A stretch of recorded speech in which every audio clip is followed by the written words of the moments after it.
ஸ்ரீ நாராயணி கலைக்கூடம். இந்த சேனலை சப்ஸ்கிரைப் பண்ணாதவங்க கீழே இருக்கிற சப்ஸ்கிரைப் பட்டனை பிரஸ் பண்ணிட்டு பக்கத்துல இருக்கிற பெல் பட்டனை பிரஸ் பண்ணிடுங்க. Hi friends, welcome to Narayani Kalaikoodam. இன்றைக்கி நம்ம பார்க்க போகிற ரெசிபி திணை தோசைங்க. திணையில் நிறைய ஹெல்த் பெனிஃபிட்ஸ் இருக்குங்க. அது வந்து சுகர், கொலஸ்ட்ரால் இதுக்கெல்லாம் ரொம்ப நல்லது. காப்பர் அண்ட் அயன் கண்டென்ட் அதிகமாக இருக்கிற ஒரு ஹெல்த்தியான மில்லட் தாங்க திணை. இந்த திணையை வச்சு நம்ம இப்போ எப்படி வந்து ஒரு திணை தோசை பண்ணுறதுன்னு பார்க்கலாம். திணை வந்து நம்மளோட பாடி அண்ட் இம்யூன் சிஸ்டமை ஸ்ட்ராங்காக வச்சுக்க ஹெல்ப் பண்ணும். சரிங்க, வாங்க நம்ம ரெசிபிக்குள்ளே போகலாம். இந்த தோசை அரைக்கிறதுக்கு தேவையான பொருட்கள்: 1.5 கப்ஸ் திணை,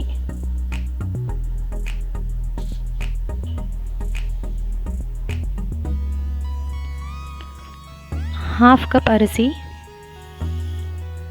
நான் வந்து எந்த கப்பில் திணை எடுத்திருக்கேனோ அதே கப்பில் 1/2 கப் அரிசி எடுத்திருக்கேன். ஸோ 1.5 கப் திணை அண்ட் 1/2 கப் அரிசி.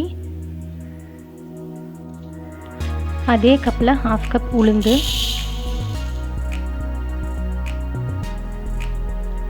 1/2 டீஸ்பூன் வெந்தயம்.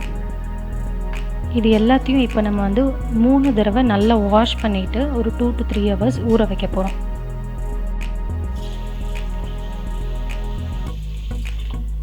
நல்லா வாஷ் பண்ணிவிடுங்க. ஒரு 2 to 3 டைம்ஸ் வாஷ் பண்ணிடலாம்.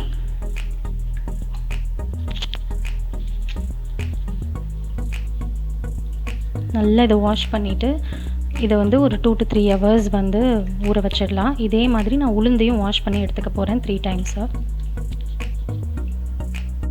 இப்போ இது ரெண்டுத்தையுமே நம்ம வந்து நல்லா வாஷ் பண்ணிட்டோம். இதை வந்து இப்போது நிறைய தண்ணி ஊற்றி, அதுக்கு தேவையான அளவு தண்ணி ஊற்றி இதை நல்லா ஒரு 2 hours வந்து ஊற வைக்க வேண்டியதான்.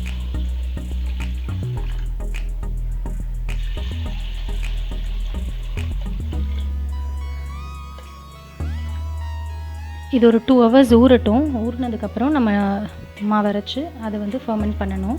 ஸோ இப்போதைக்கு இதை மூடி வச்சிடலாம். ஒரு 2 hours ஊறட்டும் அது. இப்போ பாருங்கள் ஃப்ரெண்ட்ஸ், உளுந்து வந்து இப்போ ஒரு 2.5 hours ஆச்சு நான் ஊற வச்சு. ஜம்முன் ஊறிடுச்சு.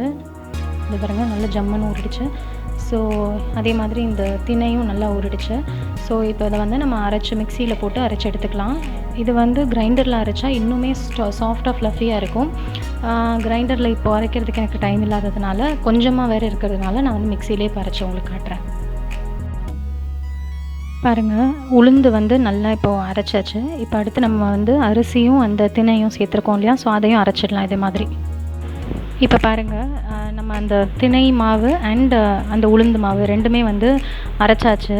இப்போ இதில் வந்து இந்த கன்சிஸ்டன்சி பார்த்துக்கோங்க இப்படி இருக்குது. ஸோ இப்போ வந்து இதோட நம்ம சால்ட் சேர்த்து நல்லா மிக்ஸ் பண்ணிவிட்டு ஓவர் நைட் விட்டுடணும். காலையில் எழுந்து தான் தோசை பண்ணணும். ஸோ நான் இப்போ இதுக்கு தேவையான சால்ட் நான் ஆட் பண்ணிக்கிறேன்.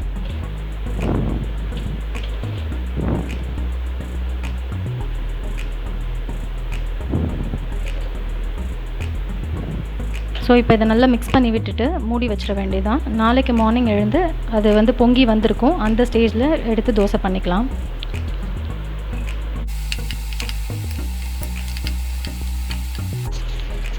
இப்போ இதை அப்படியே மூடி வச்சிடலாங்க. மார்னிங் எழுந்து அதை பார்க்கலாம் எப்படி இருக்குன்னு சொல்லிட்டு. இப்போ வந்து நம்ம நைட் ஃபுல்லாக இதை வச்சுருந்தோம். ஸோ அப்படியே இப்போ நல்லா புளிச்சு பொங்கி வந்திருக்கு. ஸோ இதை வந்து நம்ம நல்லா பாருங்கள், சூப்பராக இருக்குது. ஸோ இதை நல்லா கிண்டிட்டு இதை வந்து தோசை நம்ம பண்ணிடலாம். இப்போ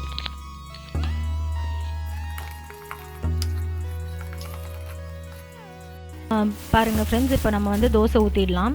இது வந்து ரொம்ப ஒரு கிறிஸ்பி அண்ட் டேஸ்டியான ஒரு தோசையாக இருக்கும். இது பொதுவாக வந்து இரும்பு தோசைக்கல்லில் ஊற்றுனீங்கன்னா ரொம்பவே நல்லது. இன்னுமே நல்லா கிறிஸ்பியாக வரும். என்னோடய இரும்பு தோசைக்கல்லில் திடீர்னு ஒரு ஹோல் விழுந்துட்டதுனால நான் நான்ஸ்டிக் பேனில் பண்ணி காட்டுறேன் உங்களுக்கு. இது வந்து குழந்தைங்கள்லேருந்து பெரியவங்க வரைக்கும் எல்லாருமே சாப்பிடலாம். இதில் நிறைய ஹெல்த் பெனிஃபிட்ஸ் இருக்குது. சுகர், கொலஸ்ட்ராலுக்குலாம் ரொம்ப நல்லது. ஸோ நீங்கள் வந்து கண்டிப்பாக உங்கள் வீட்டில் ட்ரை பண்ணி பாருங்கள்.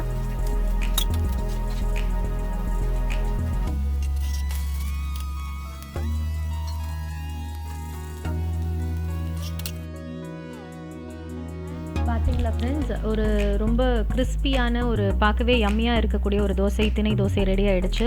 இது சின்னவங்கலேருந்து பெரியவங்க வரைக்கும் யார் வேணாலும் இதை ட்ரை பண்ணி பார்க்கலாம். நீங்கள் ட்ரை பண்ணிவிட்டு உங்களோட கமெண்ட்ஸை வந்து கமெண்ட் செக்ஷனில் போஸ்ட் பண்ணுங்கள். இந்த சேனலுக்கு நீங்கள் இதுக்கு முன்னாடி சப்ஸ்கிரைப் பண்ணலன்னா பண்ணிவிடுங்க. உங்கள் ஃப்ரெண்ட்ஸ்க்கும் இந்த சேனலை வந்து ஷேர் பண்ணுங்கள். நான் இன்னொரு ரெசிபியோடு உங்களை கண்டிப்பாக சந்திக்கிறேன். Until then take care. By.